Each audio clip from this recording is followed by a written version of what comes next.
भोग लगाए हुए अगर जो आप प्रसाद को पा रहे हैं, भोजन को पा रहे हैं, तो आप पाप खा रहे हैं। बिना परमात्मा के भोग लगाए भोजन नहीं करना चाहिए। करीब कि अगर जो आप कहीं रास्ते में जा रहे हैं तो ये सोच करके जाइए कि प्रभु ये आपकी परिक्रमा के लिए मैं जा रहा हूं, आप ही के कार्यों के लिए जा रहा हूं। इसी प्रकार आपके मन में अगर जो कोई सामान बाहर से खरीद के ला रहे हैं तो ये सोचिए कि नहीं ये लड्डू गोपाल के लिए पहले भोग लगा दूं तब अपने को पाऊंगी। ऐसे नहीं कि जब वहीं से चले तो आप वहीं से खाते हुए चल रहे हैं, आते आते घर खत्म हो जाए। लेकिन माताएं ऐसी नहीं करती हैं। अगर जो मात्र चार लचडाना पा जाए ना कहीं प्रसाद में, तो चारों में हमको लग रहा है पूरे परिवार को खिला देंगे तोड़ के। अरे भाई माँ जितना प्रेम कोई नहीं कर पाएगा, कभी नहीं कर पाएगा। बच्चा बार बार कहता है नहीं मैं भोजन नहीं करूंगा। लेकिन माँ ऐसे ही सान के थोड़ा थोड़ा मिला करके खिलाती है। ये जो है ना एक और तुम्हारे मामा के नाम का है, खा जा। ये जो कौर है ना ये तुम्हारे पिताजी के नाम का है, ये तुम्हारी बहन का नाम का है, ये तुम्हारी मतलब रिश्तेदारों का नाम लेकर के कैसे भी बच्चा खा ले। अरे भाई वो स्वयं अकेले उस घर में सबको खिला करके अपने ऐसे सो जाएगी, लेकिन किसी से नहीं कहने जाएगी कि मैंने भोजन नहीं किया है। तो माताओं की क्वालिटी होती है। करे कि आप यद्दत कर्म करो में तद्दखिलम संभो तवाराधनम। ऐ प्यारे जो भी कार्य कर रहा हूं या आप ही के निमित्त कर रहा हूं। अगर जो मैं प्रसाद बना रहा हूं तो आपके लिए बना रहा हूं, अगर जो मैं कहीं जा रहा हूं तो आपके कार्यों के लिए जा रहा हूं, सुबह में स्नान कर रहा हूं तो किसी और के लिए श्रृंगार नहीं, ऐ प्रभु ये आपके लिए श्रृंगार है। और तो और प्यारे आज हम अकेले फोटो खींच करके फोटो डाल रहे हैं, लेकिन हमारे गुरुदेव भगवान कहते कि अगर जो जिस दिन परमात्मा को सजाना शुरू कर दिए, आप अपना संवरना छोड़ करके परमात्मा को सजाना शुरू कर दिए, आपको ये लोग सजाना शुरू कर देंगे। और जब ये लोग सजाना शुरू करेंगे तो आपको कहीं अकेले ऐसे फोटो नहीं खींचना पड़ेगा, सारे लोग आपका फोटो खींचना शुरू करेंगे। और करे व्यक्ति का स्वभाव कैसा हो गया है, करे कि तेसा न विद्या न तपो न दानम ज्ञानम न शीलम न गुणो न धर्म ते मृत्युलोके भूभार होता मनुष्य रूपेण मृगाश्चरन्ति। कि मृग के जो केसर होता है ना उसके मस्तक में नहीं रहता, उसके नाभि में रहता है, उसके कि जो सुगंध आता है उसके नाभि से होता है, और पूरे जंगल में ढूंढता है वो कि जो सुगंध इतना सुंदर सुगंध आ रहा है वो कहां से आ रहा है। उसी प्रकार हमारी भी जीवन बनावटे मृत्युलोके भूभार भूता मनुष्य रूपेण मृगाश्चरन्ति। उसी प्रकार हम भी इधर उधर बेवजह के घूम रहे हैं, कोई मतलब नहीं है।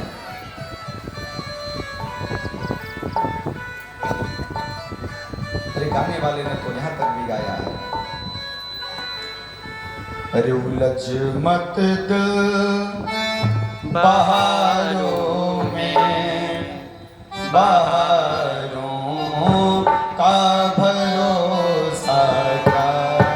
उलझ मत दिल बहारों में, बहारों का भरोसा क्या।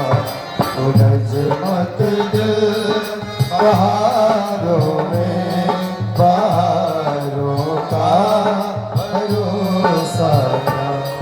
उलझ मत दिल बहारों में, बहारों का भरोसा क्या। बहारों का भरोसा क्या। सहारे छूट जाते हैं, सहारे छूट जाते हैं। सहारों का भरोसा क्या। सहारे छूट जाते हैं, सहारों का भरोसा क्या। जय हो बोलिए वृंदावन बिहारी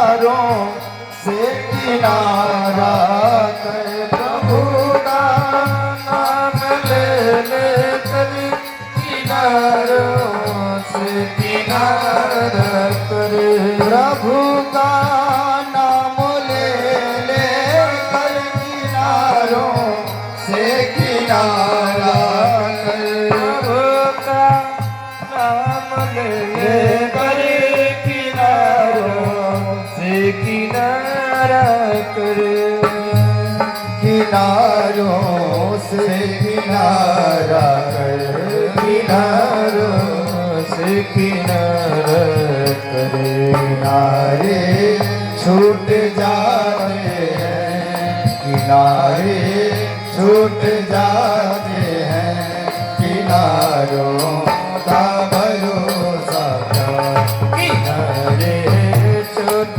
जाते हैं किनारों का भरोसा क्या किनारे छूट जाते हैं किनारों का भरोसा क्या किनारे छूट जाते हैं किनारों का भरोसा क्या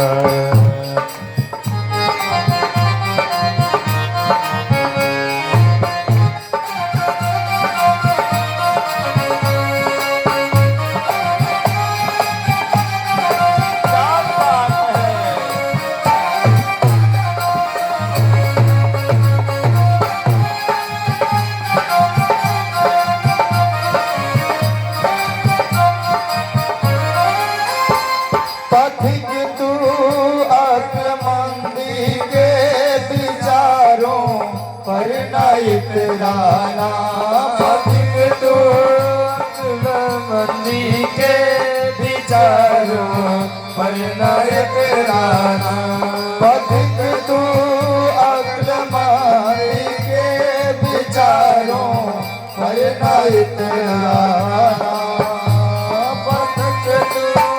अक्लमंदी के विचारों पर न इतराना विचारों पर नहीं तेरा विचारों पर नहीं तेरा कब मन बदल जाए कब मन बदल जाए विचारों का भरोसा कब बदल जाए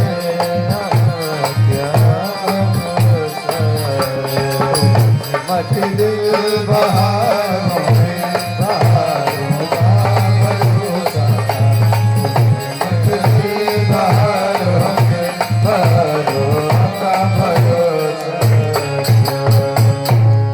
बोलिए वृंदावन बिहारी लाल की जय। बाल कृष्ण भगवान उलझ मत दिल बहारों में बहारों का भरोसा जय कहाँ कब मन बदल जाए विचारों का भरोसा क्या करे कि अवस्थाएं कभी भी बिगड़ सकती हैं जो हमारी मनोवृत्ति है ना ये कहीं भी बदल सकती है इसलिए यह जो संसार के ऊपर उतना विश्वास मत करिए हमारे गुरुदेव भगवान तो वही कहते हैं कि आप जल में जिस प्रकार जल में तो घी के बूंद या तेल के बूंद ऊपर रहते हैं ना उसी प्रकार इस संसार में रहना चाहिए लोगों से नहीं मिलना चाहिए जितना लोगों से मिलना शुरू करेंगे उतने ही आपको कष्ट होगा इसलिए लोगों से उतना ही मिलिए जितना में आपके कार्य निकल जाए क्योंकि जब जब लोगों से जितना जितना मिलेंगे उतना उतना ही कष्ट होगा अब गोपियों का भी वही हाल हो गया है भगवान से इतना वो जुड़ गए हैं कि वो जैसे भगवान थोड़ा सा दूर हो रहे हैं हो रहा है कि नहीं किसी बहाने चला जाए उनके वहां देखने के लिए वो जो नंद का लाला है छोटा सा उसको देखना है मुझे किसी प्रकार देखना है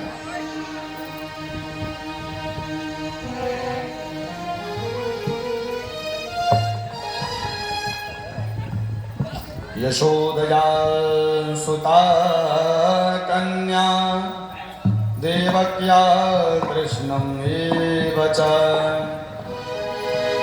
रामं च रोहिणी पुत्रं वसुदेवेन व्यथा। अब इधर कंस का जो अत्याचार है एकदम चरम पर चढ़ा हुआ है।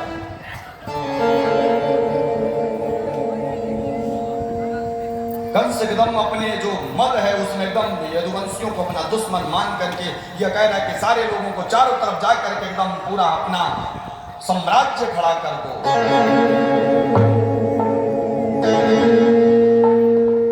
एक दिन नारद जी का आना हो रहा है कंस के पास। अभी दिन नारद जी आकर के उसको समझा रहे हैं कि जो तुम्हारे हाथ से कन्या छूट गई थी ना, वो यशोदा की कन्या थी, और वसुदेव जो है उन्होंने डर करके जो देवकी के वहां ले जाकर देवकी का जो पुत्र था वो जाकर के यशोदा के वहां पहुंचा दिया, और वहां का जो कन्या थी वो यहाँ ला करके रख दी। क्योंकि अब नारद जी सोच रहे हैं कि इसका जो पाप है वो और बढ़े, क्योंकि इसकी मृत्यु निश्चित अब समय आ गया है इसके मृत्यु। अब जब इतना सुन रहा है कि नहीं ये तो वसुदेव जी के द्वारा किया हुआ कृत्य है, वसुदेव ने हमारे साथ बहुत बड़ा धोखा कर दिया है। अभी तक जैसे सुनता है वो अंदर जाकर के कारागार में वो अपने म्यान से तलवार निकाल करके वसुदेव को मारने चला जा रहा है। नारद जी वहां जाके कह रहे कि अगर जो इनको मार दोगे तुम तो जो बलराम और कृष्ण है ना वो आएंगे नहीं, वो छुप जाएंगे। अब कंस केसी को तुरंत आदेश देता है कि वृंदावन जाओ और जो राम और कृष्ण हैं इनको मार डालो। बलराम और कृष्ण जो हैं इनको मार डालो। मंत्रियों और पहलवानों को जो भी हो रहा है कि मल्ल युद्ध के बहाने या तो बुलाओ, चाहे जैसे बुलवाओ, इनको यहां बुलाओ। अक्रूर जी से जाकर के कह रहा है कि प्रभु आप तो मेरे हितैषी हैं, आप किसी बहाने जाइए और वहां पर वो जो दोनों है ना वहां पर वृंदावन से उन दोनों को बुलवाइए, बलराम और कृष्ण को। करे कि फिर अपने जो उनके ससुर जरासंध मित्र बाणासुर है, नरकादि के वेद सहयोग से पृथ्वी पर एकदम चारों तरफ उसकी व्यवस्था बन गई है। करे कि उन दोनों को मार करके मैं अपना एक साम्राज्य खड़ा कर दूंगा, निकंटक राज्य करूंगा। आप शीघ्र ब्रज जाइए और वहां से बुला करके ले आइए उन दोनों को, चाहे जैसे भी लेकर के आइए, लेकिन यहां लेकर के आइए। अक्रूर जी कह रहे हैं मनोरंधन करोत्युचैर जनौ देवहतानके युज्यन्ते हर्ष शोकाभ्याम तथा त्याज्ञा करोमि ते। देखिए हे राजन, बड़े बड़े जो मनुष्य वो मनसूबे में बंधे हैं, परंतु वो तो सबसे बड़ा भाग्यशाली है जो परमात्मा के सानिध्य में है। बड़े से बड़े जो दुखिया है उनके शरण में जाने पर उसका दुख दूर हो जाता है। मैं भी आपकी आज्ञा का अवश्य पालन करूंगा और मैं अवश्य वहां पर जाऊंगा। एक तरफ तो जिस प्रकार मारीच सोच रहा है कि इस रावण के हाथों से मरने से अच्छा है कि जाकर के राम के हाथों से मर जाऊंगा, कम से कम मेरी सुदगति तो हो जाएगी।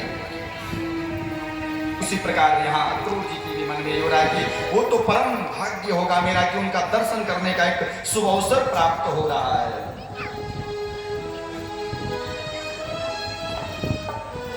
फिर हे राजन, कंस का भेजा हुआ जो केसी है ना, सुखदेव जी कह रहे हैं कि जो कंस ने केसी को भेजा हुआ है वो महा वेगवान एक घोड़ा बनकर के वहां पहुंच रहा है।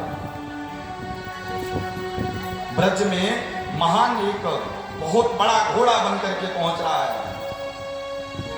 उसकी जो गर्दन की बालें मानो जैसे लग रहा है कि आकाश में जाकर के ऊपर ला रहा है, इतना बड़ा वो घोड़ा है। वो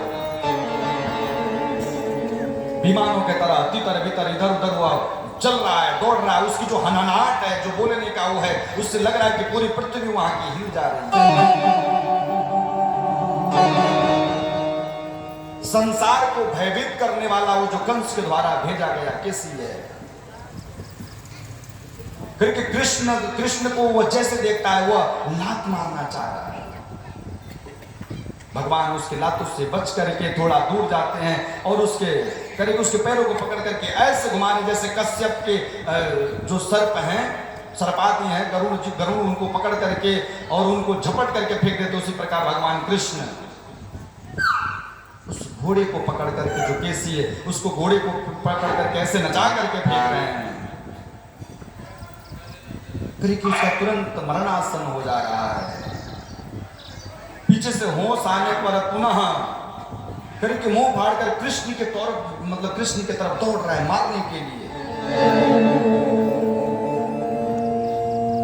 करके कृष्ण ने उसका अपना जो बायां हाथ है उसके मुंह में डाल करके और भगवान ने उसके मुंह को कह रहे कि ऐसे पकड़ करके उसकी सदगति कर दिया। गोविंद